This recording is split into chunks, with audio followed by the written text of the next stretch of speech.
Hello friend. आज मैं श्री कृष्ण जी से जुड़ी एक छोटी सी कहानी लेकर आई हूँ।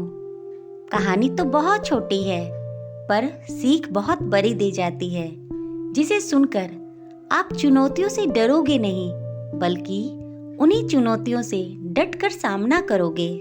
बात महाभारत काल की है। एक बार श्री कृष्ण जी और बलराम जी एक घने जंगल से गुजर रहे थे। गुजरते गुजरते शाम हो गई और घना अंधेरा छाने लगा। तो दोनों ने सोचा कि जंगल को पार करना तो बहुत मुश्किल है। तब उन दोनों ने उसी जंगल में रात बिताने का फैसला किया।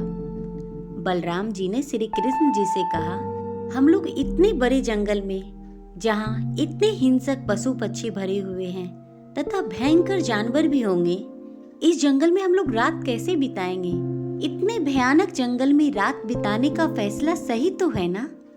इस पर श्री कृष्ण जी ने कहा, कोई बात नहीं दाऊ, जब आप सोओगे तो मैं जागूंगा और जब मैं सोऊंगा तो आप जाग जाना। इस तरह हम दोनों एक दूसरे की पहरेदारी करते हुए एक रात तो काट ही लेंगे। बलराम जी श्री कृष्ण जी की ये बात सुनकर राजी हो गए और बलराम जी पहरेदारी देने लगे और श्री कृष्ण जी सोने चले गए। अंधेरे में बलराम जी को बहुत डर लग रहा था। तभी अचानक से उन्हें एक बहुत बड़ी आकृति दिखाई दी। आकृति बहुत भयानक थी, तो उन्होंने डरकर पूछा, कौन हो? तो आकृति ने जोर से अट्टहास किया। अब तो बलराम जी और डर गए। उन्होंने एक बार फिर से कहा, वहाँ कौन है? आकृति ने फिर से अट्टहास किया और एक भयानक रूप में बलराम जी के सामने प्रकट हो गए। इस समय एक विचित्र घटना घटी। बलराम जी का आकार पहले से छोटा हो गया और राक्षस का आकार पहले से बड़ा हो गया। यह देखकर बलराम जी और भी डर गए। बलराम जी को डरा हुआ देखकर राक्षस ने फिर से अट्टहास किया और इस बार फिर से बलराम जी का आकार छोटा हो गया और राक्षस का आकार बहुत बड़ा हो गया। यह घटना को देखकर बलराम जी जोर से चीखे और वहीं पर मूर्छित होकर गिर पड़े। अब श्री कृष्ण जी ने बलराम जी के चीखने की आवाज सुनी तो उन्होंने सोचा, बलराम जी सो रहे हैं, अतः अब उनके जागने की बारी है। श्री कृष्ण जी पहरेदारी करने लगे। अब वही आकृति पुनः श्री कृष्ण जी के सामने प्रकट हुई। इस पर श्री कृष्ण भगवान ने निर्भय होकर कहा, कौन हो? राक्षस सामने आया तो श्री कृष्ण भगवान ने कहा, कौन हो तुम? क्या चाहिए? इस पर राक्षस थोड़ा डर गया। इस समय एक और विचित्र घटना घटी।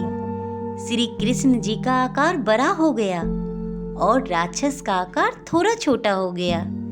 श्री कृष्ण जी ने एक बार फिर से जोर से पूछा, कौन है? क्या चाहते हो? राक्षस इस पर और भी डर गया और उसका आकार और छोटा हो गया और श्री कृष्ण जी का आकार थोड़ा और बड़ा हो गया। इसके बाद थोड़ी ही देर में सवेरा हो गया और बलराम जी भी उठ गए। अब उन्होंने वापस जंगल से प्रस्थान करने का फैसला लिया। जाने लगे तो बलराम जी को बड़ा संकोच हो रहा था कि किस तरह बताऊं कि रात को ऐसी ऐसी घटना घटी। तो उन्होंने श्री कृष्ण जी से पूछा, कान्हा रात कैसे कटी? श्री कृष्ण जी बोले, बहुत अच्छी गुजरी दाऊ। तो बलराम जी ने कहा, मुझे लगा कि रात में एक राक्षस आया था, शायद हम दोनों को मारने के लिए। इस पर श्री कृष्ण जी ने कहा, रुको रुको दाऊ, और उन्होंने अपनी छोटी सी पोटली निकाली और उसमें से एक छोटा सा राक्षस उन्हें दिखाया और कहा, कहीं आप इन्हीं की तो बात नहीं कर रहे हैं? बलराम जी आश्चर्यचकित हो गए। इतने बड़े राक्षस को कान्हा ने छोटी सी पोटली में बांध रखा है। इस पर श्री कृष्ण जी ने कहा, जब तक चुनौतियां आपके सामने आती रहेगी और अगर आप उनसे डरते रहोगे, ऐसी परिस्थितियां जिसका आपको डटकर सामना करना चाहिए, अगर आप उनसे डरोगे तो वही परिस्थितियां बड़ी हो जाएगी, आप पर नियंत्रण करने लगेगी और आपका आकार छोटा हो जाएगा।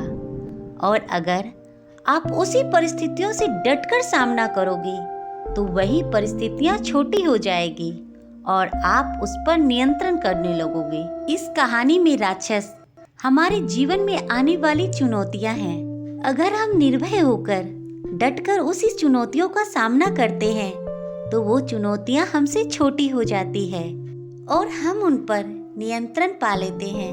तो फ्रेंड्स, आपको हमारी ये कहानी कैसी लगी?